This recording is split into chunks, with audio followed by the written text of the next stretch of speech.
I mean, especially now, 20 years later, it's so hard to kind of put into words what he was like. Growing up outside Philadelphia, Jeff McIlvaine idolized his big brother, Bobby McIlvaine. In my head, he was the top person in the world. In the McIlvaine family, Bobby was kind of a wonder boy, a star athlete and a straight-A student. He went off to Princeton. For a lot of kids, that would probably be hard when you have a brother who's that successful. But I never felt that once. You know, he was just my friend. He was my brother. And when Bobby graduated from Princeton, he moved to New York City and got a job at Merrill Lynch. Jeff remembers one night 20 years ago when he traveled into the big city where his big brother lived. I had friends who got jobs in the city and had apartments. So I was visiting them. I met them after work, and they were at Battery Park. And Jeff realized Bobby worked in the building above them, basically. So I called him. I was like, yo, we're downstairs. And I remember, like, he came down, and he was, like, wearing a suit. And I was like, guys, I don't know if he's going to, like, hang with us. Him sitting down with my friends was, like, so exciting. So he, like, bought a beer, and he's like, I'm just going to stay for one. He, like, talked to my friends and stuff. And then he finished the beer, and then he was like, can I get another one? Because he was having a good time, you know? And that was great. But he was like, I got to go. Do you want to see my office? And I was just like, no. Because he wasn't supposed to die the next day.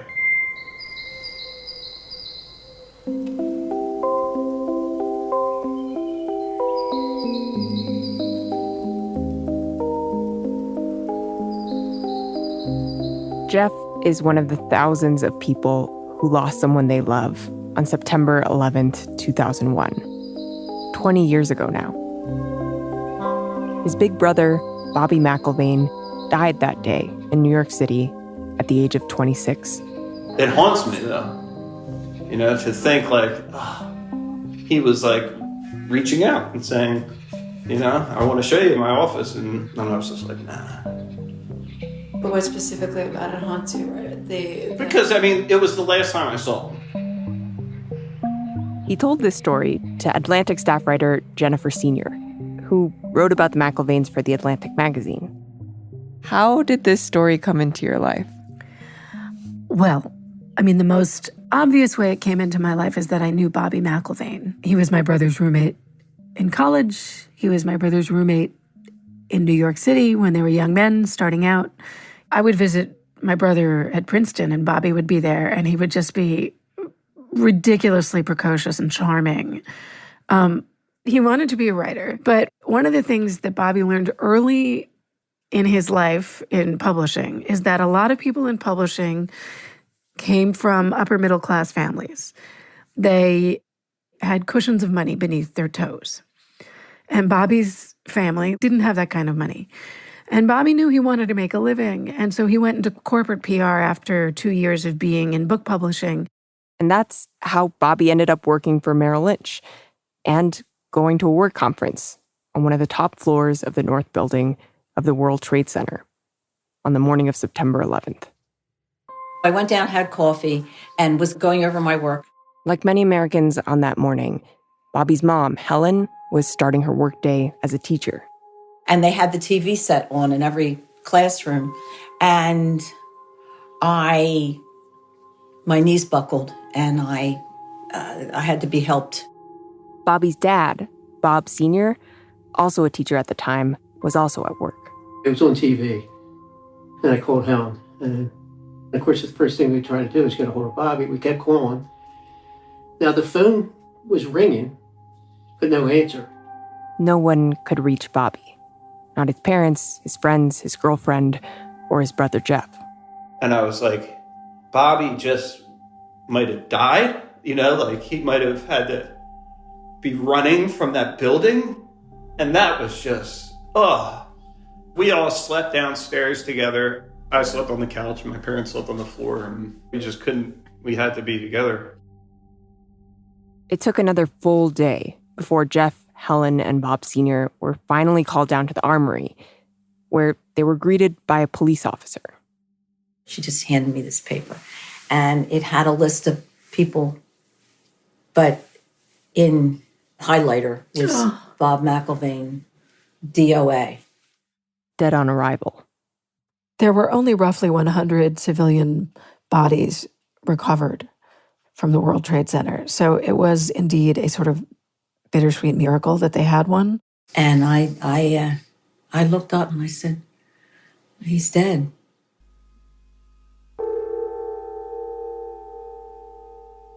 On September 13th, when it was confirmed that Bobby had died, everybody met at my parents' house. And when they showed up, Bob just started bawling. I mean, it was just this primal bawling. He had just come back from the morgue, and he said, I tried to see Bobby's body, but they wouldn't let me. And then he said, his head, and he couldn't say anything more. He just started bawling. We really didn't know how he died. And this question, what Bobby was doing when he died, and whether he suffered, would haunt the McIlvaines, Bob Sr. especially, for years. The McIlvaines very early on saw a grief counselor who said to them, here's how you have to think about this. You are all at the top of a mountain, and you all have a broken leg, and you all have to get down to the bottom of the mountain. Bobby's brother Jeff remembers this. They said grief with someone is like being at the top of Mount Everest and you're trying to get down. But because you all have broken legs, And you all have the same problem, but you can't help each other. you just have to take care of your own self and figure out how to get down. You're on your own. And you are all going to get down however you can. And it was a really helpful metaphor for the McIlvaines. Because you'd learn that you grieve differently. They had such dramatically different approaches to grief. But there might be a flaw in that metaphor. Because, some people never get down the mountain. Right after Bobby died, Jeff, Helen, and Bob Sr. each had their own vision of what their trip down might look like. My thoughts were, I just want to get to the point where this isn't in my face every day, constantly. And I just want to have a day when I wake up and this isn't the first thing that I think about. I'm looking for meaning and some hope because he couldn't be gone. And for Bob Sr. especially, the mystery of how exactly his son died would stay with him, consume him, and set him on a path that he still travels down. I talk about it all the time. My whole basis of everything revolves about the day. To this day, I'm grieving. I want to know who killed him. This week, we follow 3 members of one family down the mountain of grief. The mountain was 9/11, an event experienced in some way by all of us Americans and millions around the world. But each member of this family still had to find their path down alone, one by one. As we commemorate the anniversary of 9/11, we tell the story of their journeys. I'm Julia Longoria. This is The Experiment, a show about our unfinished country.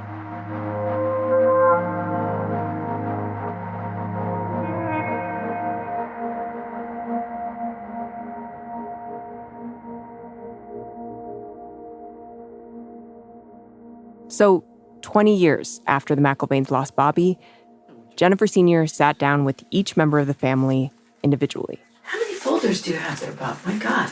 Is that about a dozen? Yeah. And how are they organized? We'll start with Bob Sr., who's been collecting information about 9/11 since the day Bobby died. Oh my God, look how much. Well, I had 2 safes in here, and Okay, so This catastrophic, unacceptable, unimaginable thing happened to Bob Sr. And what I wanted to know when I was sitting in that den with him is, how does he wake up every day and process it? How does he think it through? How does he understand it? How does he manage to put one foot in front of the other? He's showing me a stack of papers in his. Good God, look at that. They took those pictures on the 13th. Ground Zero, morning of the September 13th. Look, it says, these, I have not seen the likes of these pictures since. Well, there's not many pictures like that because there wasn't many people down there. No, it's a hellscape of twisted metal and just obscured by just these toxic clouds. In the early days, the McIlvaines, the parents, they couldn't get through the day. It was hard. And Bob Sr. became very involved in anti-war stuff. To me, the fact that we're going to war, I don't care what happened. War was the most asinine thing we could possibly do. So I guess that's how I grieved. I became very active. Protest politics gave him something to do. It was a way for him to grieve, a way for him to channel all of his rage and all of his frustration and all of his sorrow. And then what happened was that eventually he became very interested in the 9/11 Commission hearings. In 2004, he went down and he listened to all of the testimony in Congress. And we will have to provide a full and complete accounting of the events of 9/11. I traveled down to Washington every day, hoping I'd get something out of that.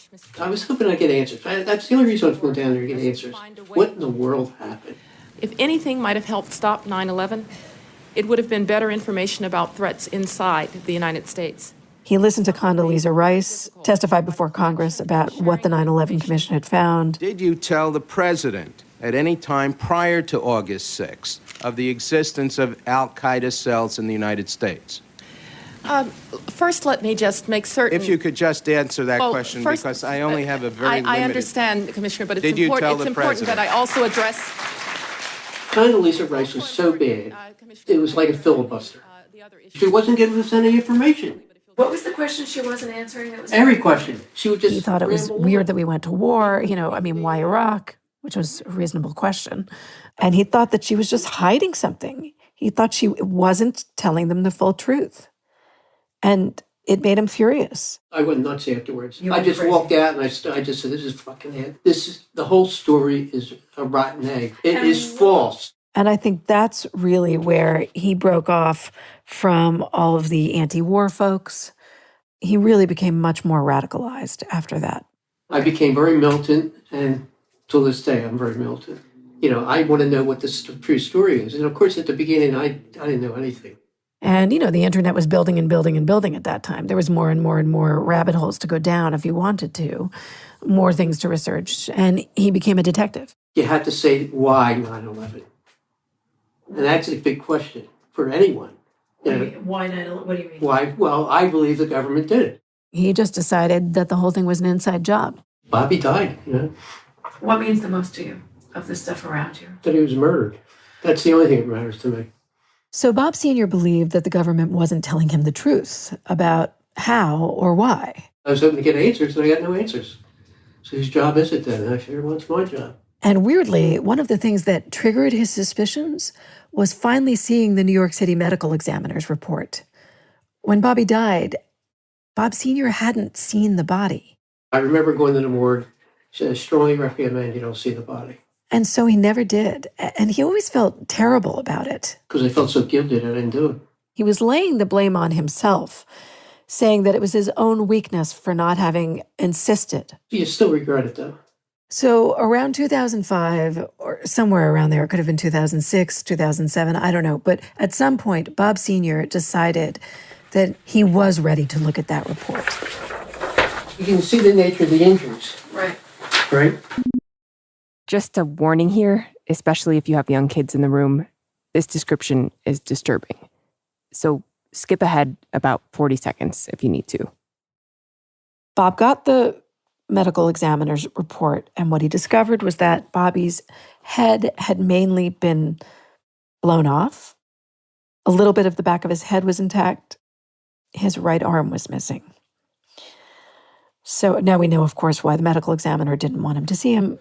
Now, if you look at the body, they gave me an outline of what his injuries were. And if he was hit in the back, to have that kind of injury to the head, just, of course, the injury would be back here. I'm sorry. I think all of us thought that the way Bobby died was that he had either been running away from the site and was hit in the head, or that he was just standing and watching as all of this horrible stuff was unfolding and got hit in the head.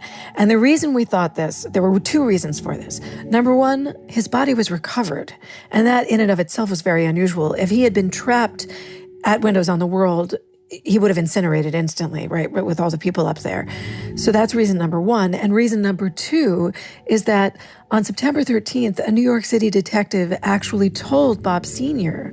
that Bobby's body had been recovered on the periphery of the site. And the periphery suggests he was almost back at Merrill Lynch. The multiple lacerations in the chest. The arm could go off anyway, but the thing is, he wouldn't be running away from the building. He concluded that if Bobby had been running away from the building, Bobby would have fallen forward. This is where my whole thesis, everything I jump into now, is based upon his injuries. Now, and from this, Bob concluded that there must have been some explosion in the building that blew him backward. If Bobby died from a detonation in the lobby before the planes even hit, I don't think he ever knew the planes hit. He didn't get a chance to run. I cannot actually speak with any kind of confidence about what made Bob Sr. look at the medical examiner's report and conclude, based on what he saw, that Bobby must have died from an explosion.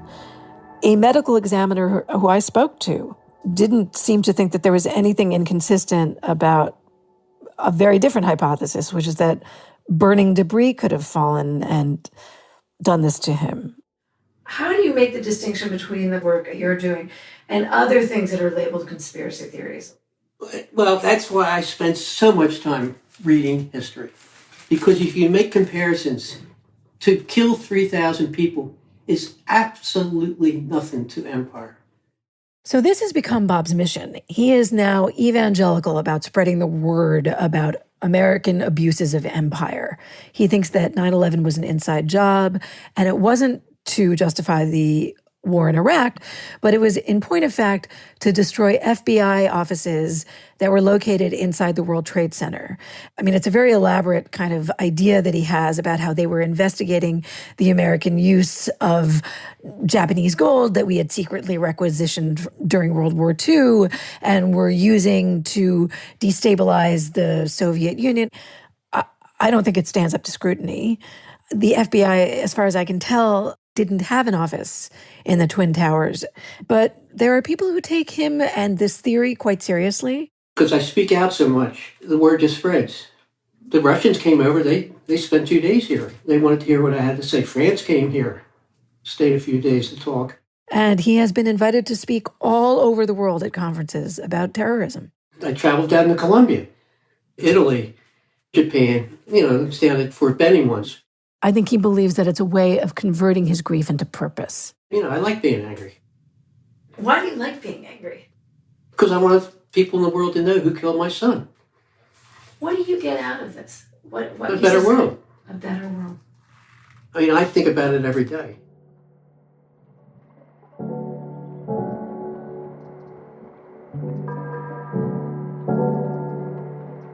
This is a very hard question to ask, but are you ever afraid of not remembering him? Not remembering him now. Of losing the vividness of who he was? Well, I'm doing what I'm doing. I'm sure that's really helped me because I think of it every day. So I've had the opportunity to do that for the last 20 years. I don't want to get away from it. You don't want to get away from it? Right. Well, because I want the truth to come out. So I keep it alive. You keep the grief alive? Yeah, of course I do. I keep 9/11 alive. He's still, you can feel it in him. He's revved up and he wants you to believe it, and he's got a campaign going. Yeah. And that's as far away from where I am as possible.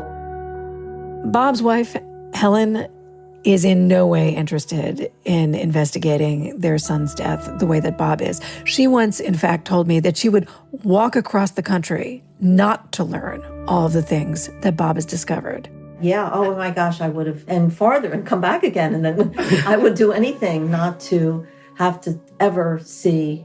But visually what she in my does head or- share with Bob Sr. is this profound experience of losing their firstborn. I can't say anything bad because he and I are the only two people who know exactly what it's like to be Bobby's parents and to have him die. Nobody else. So I know exactly how he feels. I think if he decided to be a male stripper in an old people's home, it's okay. He has to be who he has to be because, damn it, this happened. You know, and if that's going to give him comfort, get that visualization out of your head.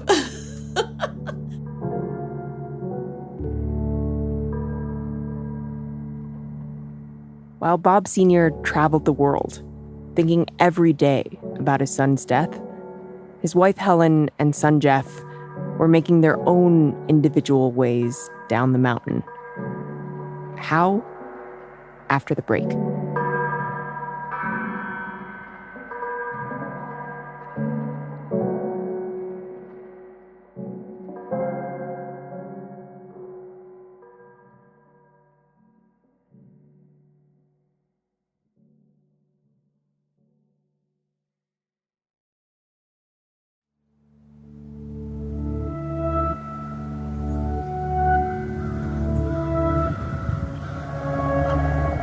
I'm Julia Longoria. This is The Experiment. And we're back with the story of the unclimbable mountain that was September 11th. How the McIlvaine family tried to live life after they lost their oldest son, Bobby. He loved Oreos and pizza, and he always had Oreo in his braces, and he thought he could dance, but he couldn't. So I sat down with Helen to find out how she was processing her grief, how she was getting down this so-called mountain. And she had a very different relationship with Bobby than the one that his father had. They talked politics and progressive politics, but Helen and Bobby were just thick as thieves. They talked about everything. I think he probably shared more than most people would believe. Relationships, family, girls, and he could just go on and on and on in a way that would make her roll her eyes. I said, hold it, Bobby, you have to understand. I've been married for almost 30 years and I haven't given this much thought to your father. And we're still married. Bobby loved to talk about his feelings and loved to go shopping with Helen. He sent me this birthday card and it's really probably would be more appropriate from a girl, but I love Okay, I'm going to read it. Happy birthday to the wise woman who taught me that the best things in life are half price. Happy birthday to the mother who taught me how to shop and also much, much more love. Oh my God, that's hilarious. Isn't that sweet? Yeah. And she loved it. She could talk on the phone for forever with him. Sometimes I almost pretend that he's just up in New York. Helen was very different from her husband, who was externalizing his grief. She was really internalizing it. And the way that she would privately contend with it was she would read. I just immersed myself in... She would buy all of these kind of self-help books and spiritual books. I'm looking for meaning. I think what she was trying to figure out is if what she had been taught in her Catholic upbringing was true. Was his spirit living on in some way? I was looking for Bobby in those books. And trying to deal with her grief on her own. And it's all I could think of to do because he couldn't be gone. And she really tried. I would say to you, oh, I'm just fine. I absolutely did not want to be a victim. I could not take that role. I just held it in and pretended that if I put this aside and stick it somewhere, I can get through whatever social event that I'm stuck at having to do. I didn't want to be the mopey one in the corner. Or pitied. Yeah, You didn't want to be pitied. Uh-huh. Because feeling people's pity is the worst. It is. It sucks. Bob feeds his grief. And in the beginning, Helen starved hers. Her aim was to give it as little oxygen as possible so that it was this teeny tiny flame that she would only allow to kind of billow up when she was with the 6 other women in her quote-unquote limping group who had also lost children, not in 9/11, but had lost kids. I felt safe with them. But talking to anyone else about Bobby felt awkward. Those conversations wound up being about them somehow. I could see people like zombies ready to come over and, about. I said, no, please don't. She didn't want to have anybody accidentally say the wrong, misguided, harsh thing to her. This person, and I don't want to name who they were because I love this girl very much. She said to me, when I worry about the kids are not doing well, I think about you and what you lost, and then I feel better. Maybe she didn't add, then I feel better, but she implied that she felt better. And I thought, oh, God, see what I mean? I'm going to be the poster child for, let's see, at least I'm not Helen. But at least I'm not Helen. They were constantly saying the wrong thing, even though they didn't mean to. No mother should lose her son. Really? Yeah. Why were you so hell-bent on not being the victim? Because no one else was the victim. If this were a war and a lot of people died, I could be one of those people that lost somebody. But this was so bizarre in Philadelphia. It wasn't New York. And I just didn't want to be the one who lost child in 9/11. She still felt these huge stores and just surges of anger. I became, as trying to not be this victim, I found myself petty, bickering, and things that I really don't like about myself. She was stuck. She was fermenting in her own anger. She wanted to find a way to lead a better, richer, less angry, less bitter life. It was not serving me well. Somewhere around the 10-year mark, she just had some kind of epiphany. She realized this is untenable. Yes, I wanted to talk about it sometimes. I can't keep leading my life this way. And I had to find other means to do it because I kind of shut that door. She wanted to talk, and no one was asking. She had done such a successful job of deflecting that she was suddenly in a cul-de-sac of kind of her own making. There were no outlets. It's that feeling of that frustration. Frustration is probably the worst feeling sometimes. Sadness is bad, but frustration is like you want to get at something you can't. What changed? It was working with somebody who was incredibly spiritual. Helen went to see a new therapist, and she says that this was the big turning point for her. I just noticed when I was with her that it was so easy to talk to her. And she'll go in any direction, and we always end up talking about Bobby. She got great comfort from the idea that Bobby's spirit could still be rattling about somewhere. I think that the best story is that he might be some piece of heaven, and he just came down and became human for a bit, and he just did us a little favor. I don't know. That touches me. I mean, if a Catholic reads this, they're going to say she thinks she's the mother of Jesus. That he's been heaven sent. And I don't need to make that I'm not a victim statement anymore. It's been 20 years. If you want to call me the lady that lost the kid, it's okay.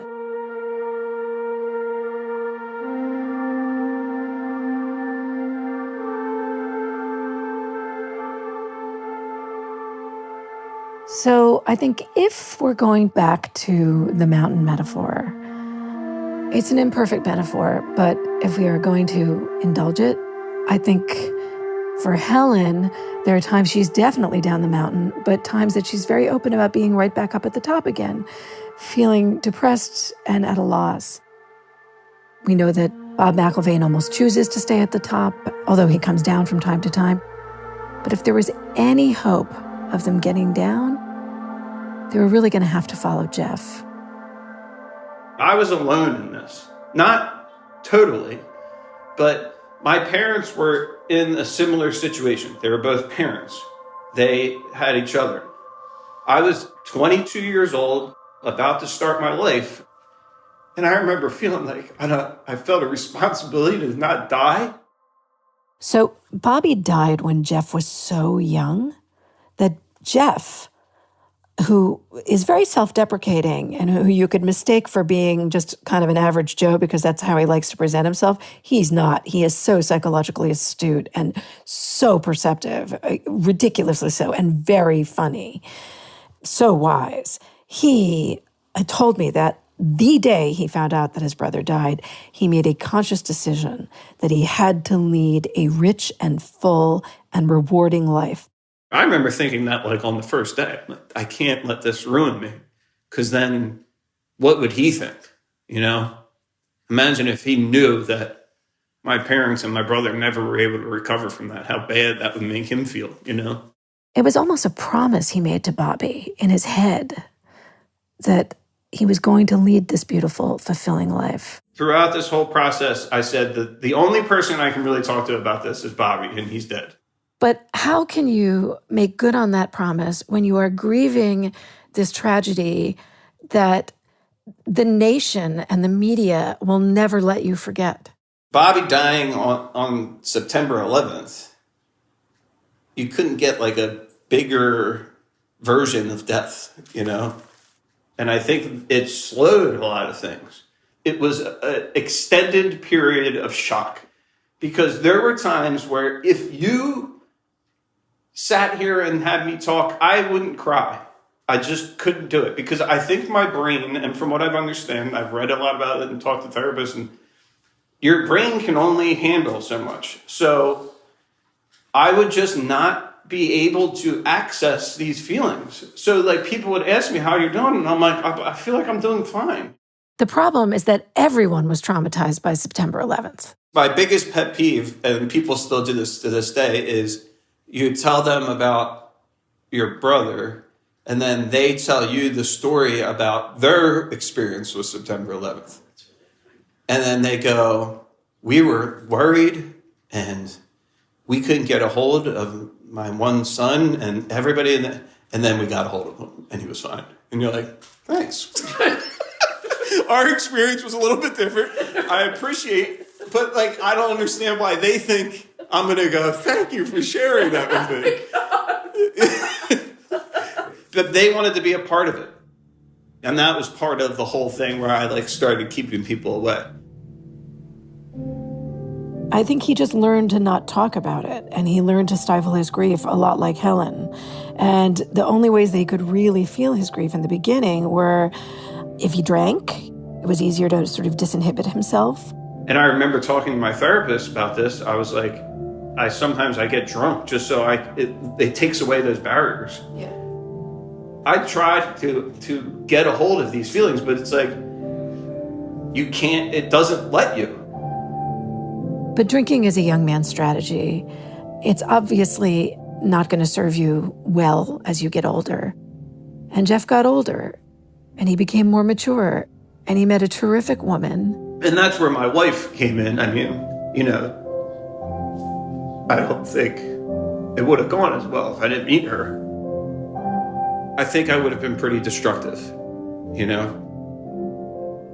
She was one of the only people that didn't seem like she was trying to use it or something. And she wasn't afraid of it. But I would have just been drowning in my own thoughts constantly. And she was there to just say, I'm here and all of your pain is okay. It's not. And she also allowed for me to think about someone else. She was my being able to feel normal. And I'll never forget that she did that for me. And I should say, he really appreciates what his father did too.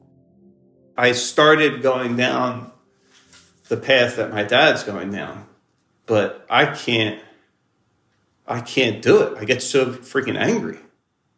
I don't have that sense of vengeance for justice that he does. Right. I don't think anybody's ever going to be held accountable for it. He couldn't take that path. Like, that path for him just required too much emotional bandwidth.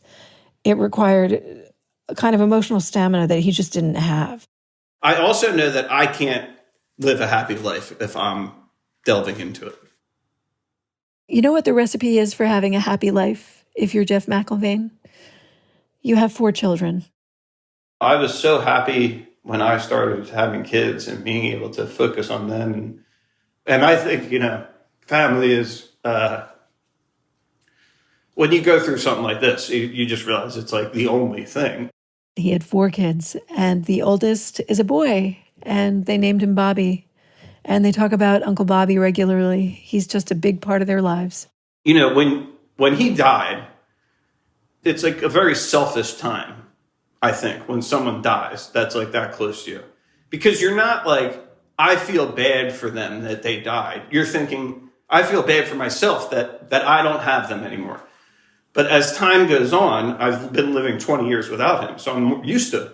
But I feel really bad for him. I feel really bad that he didn't get to live his life. He got robbed of so much stuff, I have 4 kids.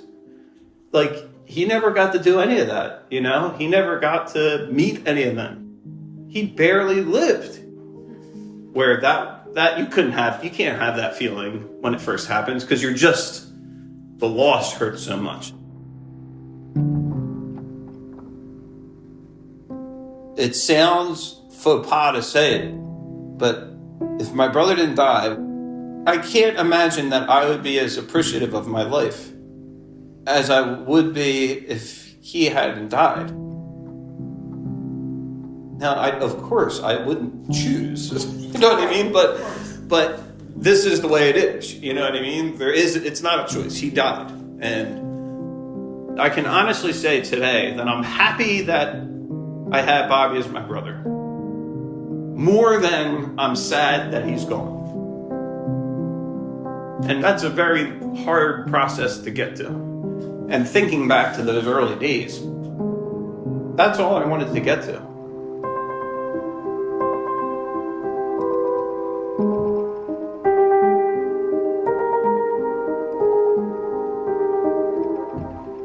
Having a family was very healing for Jeff. It helped him a lot. I think for Helen, what was most healing was recognizing that she was in pain and that she couldn't fix it on her own, and delving into the spiritual.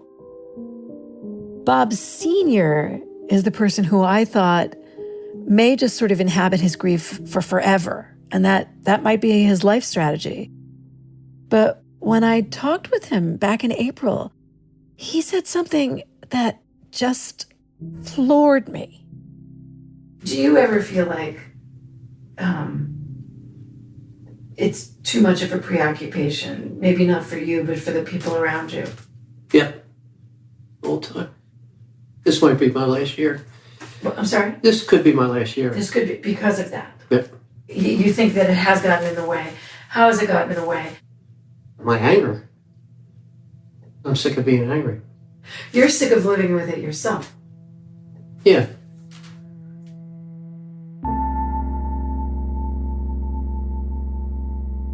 I am still, to be honest, not sure that Bob will give up his grief. I think that he has lots of compelling reasons to stay with it. But here is truly what I learned from the McIlvaines about grief. There's nothing logical or sequential about it. It's totally untidy, it's idiosyncratic, and I know we've been using this mountain metaphor the entire time, but I think that there's something that's oppressive about the metaphor. It suggests that grief is like something that one can do well or one can do poorly, and that you can either get down the mountain and achieve your task, or you're a failure and you're bad at grieving. And it's a bit of a tyranny to tell someone that they have to get over or past or through or around or down their grief. Some people never do. Or the way that they grieve will really surprise you. I feel like I got 10% better every year on September 11th. I mean, that's how important those times were. The conventional wisdom is that as the anniversary of a death approaches, people become more depressed, right? That with this change in the season, people get more melancholy. That is not the case for Jeff McIlvaine. he gets less and less blue as September 11th approaches. And every year he goes to New York and he meets up with my brother and some of Bobby's oldest friends. I would cry and we would talk about Bob, and then I would cry more, and then we would all just be drunk and just crying and but laughing. To the extent that like relief and happiness are the same, there's something about that when he goes to Ground Zero and he can just allow himself to fully experience it, the loss. It was like necessary. I would be giddy, like with excitement to go out and see everybody, because I think everybody was experiencing the same thing. That these were the only people that we could really get everything out and share and talk and, you know what I mean, and feel totally comfortable with it.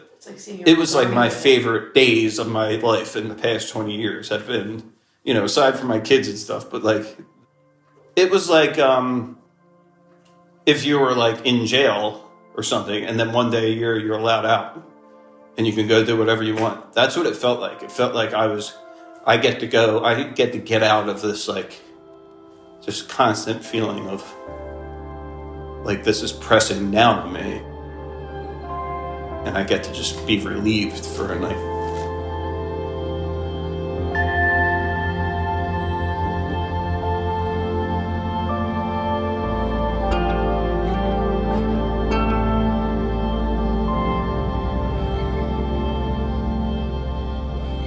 This week marks the 20th anniversary of 9/11.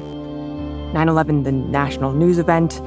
9/11, the terrorist attack. 9/11, the source of conspiracy and mistrust. 9/11, the beginning of a series of wars. 9/11, the day Bobby McIlvaine died at the age of 26.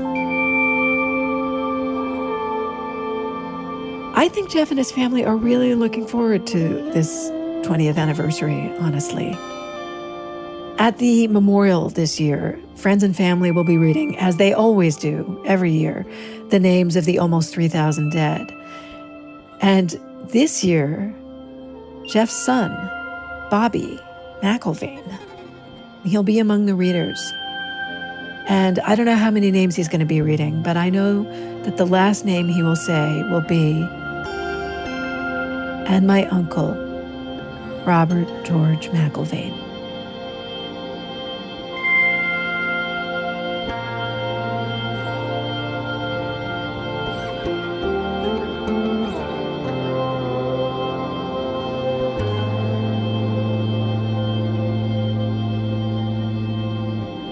This episode was produced by Alyssa Eads with help from Julia Longoria. Reporting by Jennifer Senior. Editing by Catherine Wells and Scott Stossel. Fact check by Michelle Siraka. Sound design by David Herman, with additional engineering by Joe Plord. Music by Tacey Morsels, and additional music also by Joe Plord. Our team also includes Natalia Ramirez, Tracy Hunt, Peter Bresnan, Emily Botein, and me, Gabrielle Burbet.